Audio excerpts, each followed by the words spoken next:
Assalamualaikum warahmatullahi wabarakatuh. Perkenalkan, nama saya Muhammad Zaini Zaki Abdillah. Saya dari Fakultas Tarbiyah, Prodi Pendidikan Agama Islam. Di sini saya akan mempresentasikan PPT saya yang berjudul Pendidikan Islam dan Tantangan Pluralisme Agama. Oke, langsung saja ke pendahuluan. Pendidikan Islam di Indonesia melalui pesantren dan madrasah membentuk identitas 87% Muslim.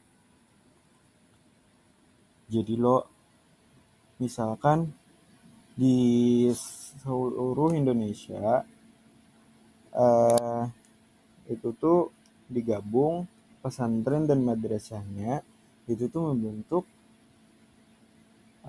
sejumlah identitas sebanyak 87% Muslim. Nah, data tersebut tercatat di BPS pada tahun 2020.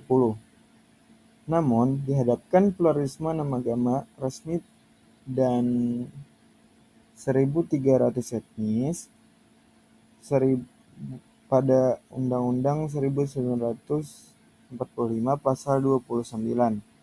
Topik ini relevan karena pendidikan Islam bukan hanya transfer akidah, tapi pembentuk toleransi nasional di tengah konflik Ambon 1909 dan radikalisme online. Kemenak 2023.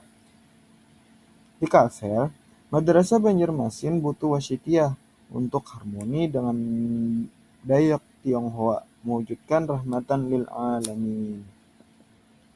Oke, selanjutnya pembahasan, yaitu tantangan dan solusi pendidikan Islam dalam pluralisme. Tantangan utama, dogmatisme versus toleransi. Kurikulum tradisional cenderung eksklusif, sulit akomodasi dialog antara agama. Jadi kurikulum dahulu itu tuh cenderung eksklusif gitu ada terbatas gitu beda banget dengan kurikulum sekarang tuh. Jadi itu menjadi tantangan utama juga. Selanjutnya, globalisasi dan sekularisme.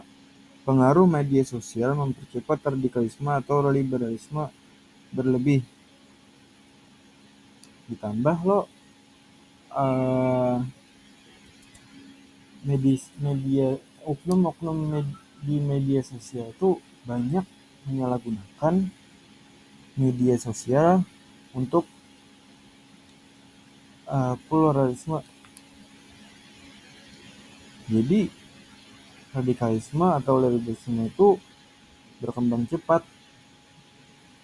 Ya, begitulah. Selanjutnya, diskriminasi struktural. Akses pendidikan madrasah versus sekolah di negeri di daerah minoritas Muslim.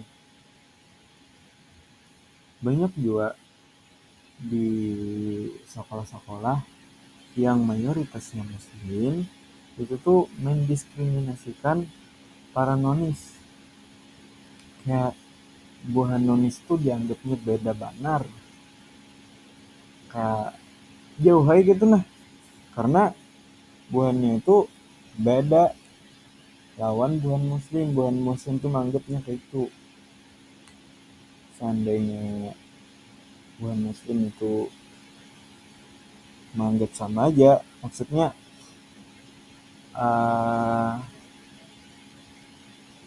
lupa bahasanya, ya begitulah. Pokoknya yang bahasanya tuh bukan rasis, bentar. Nah, alhamdulillah saya sudah ingat, yaitu toleransi. Seandainya di sekolah atau di suatu tempat yang dimana toleransinya tinggi, itu tuh berkemungkinan minimnya diskriminasi struktural. Tapi ya sulit, karena itu tadi, itu sudah menjadi tantangan utama di negara kita, diskriminasi struktural. Karena mayoritas kita kan muslim, sedangkan minoritasnya non muslim. Ya begitulah. Terus solusinya, pendekatan wasitiyah, integrasikan pendidikan muakkad, yaitu persaudaraan, seperti konsep Ahlus Sunnah wal Jamaah, kurikulum inklusif, tambah mata pelajaran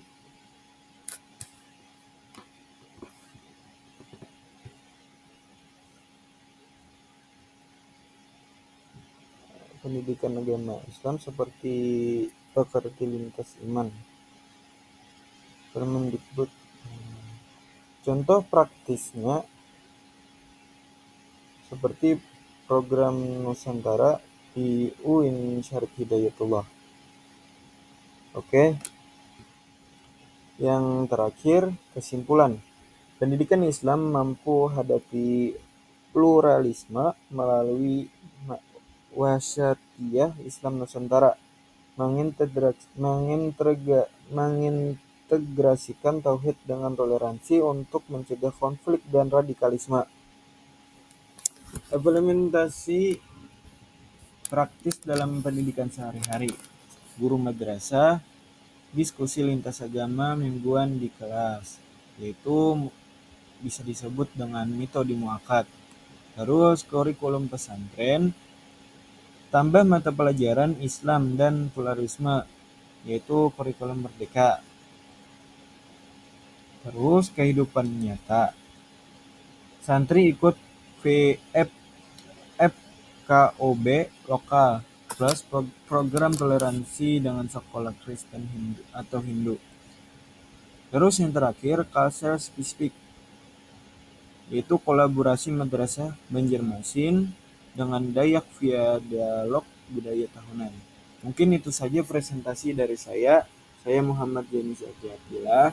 Jika ada perkataan atau sesuatu yang tidak mengenakan, saya minta maaf. Mungkin ini saja presentasi dari saya. Wassalamualaikum warahmatullahi wabarakatuh.